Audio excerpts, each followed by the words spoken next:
বা জান্নাতীদের মধ্যে এই উম্মতের মানুষের সংখ্যা বেশি হবে, তবুও নবী সাল্লাল্লাহু আলাইহি ওয়াসাল্লাম বলেছেন যে আমার উম্মত 73টা দলে ভাগ হয়ে যাবে। বনু ইসরাইল 72 দলে ভাগ হয়েছিল। ওয়াতাফতারিকু উম্মতি আলা 73 মিল্লাহ, আমার উম্মত 73টা দলে ভাগ হয়ে যাবে। কুল্লুহুম ফিন্নার, প্রত্যেকটা দলই যাবে জাহান্নামে, ইল্লা মিল্লাতান ওয়াহিদা, একটা মাত্র দল ছাড়া। কিলা মান হিয়া ইয়া রাসূলুল্লাহ, বলা হলো তারা কারা হে আল্লাহর রাসূল সাল্লাল্লাহু আলাইহি ওয়াসাল্লাম? নবীজি বললেন মা আনা আলাইহি ওয়া আসহাবি, আমি যার উপরে আছি, আমার সাহাবীরা যার উপরে আছে।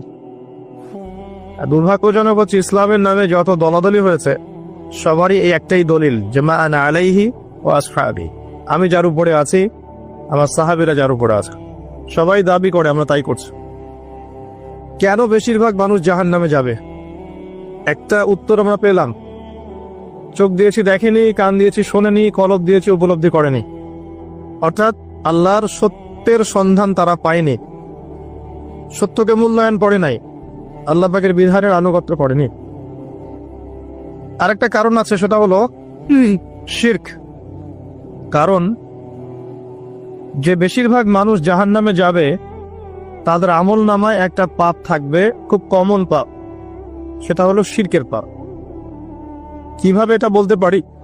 এভাবে পারি যে আল্লাহ পাক সূরা নিসার মধ্যে বলেছেন ইন্নাল্লাহা লা ইয়াগফিরু আন ইউশরাকা বিহি ওয়া ইয়াগফিরু মা দুনা যালিকা লিমান ইয়াশা। আল্লাহ পাক বলছেন আমি শিরক ছাড়া অন্য যে কোনো গুনাহ যাকে ইচ্ছা ক্ষমা করে দেব। আল্লাহ পাক বলছেন আমি, আল্লাহ পাক শিরকের গুনাহ মাফ করেন না, অন্য যে কোনো গুনাহ যাকে ইচ্ছা আল্লাহ পাক মাফ করে দিবেন ইনশাআল্লাহ। তো আল্লাহ পাক যখন ঘোষণা দিলেন যে শিরক ছাড়া অন্য গুনাহ আমি মাফ করে দিব ইনশাআল্লাহ, শুধু মানুষের সাথে জড়িত বিষয় বাদ দিয়ে, কারণ মানুষের সাথে জড়িত বিষয় আল্লাহ রাব্বুল আলামিনের কাছে ক্ষমা চেয়ে লাভ হচ্ছে না। যেটা মানুষের সাথে জড়িত বিষয় সেটা আল্লাহর কাছে ক্ষমা চেয়ে লাভ হচ্ছে না।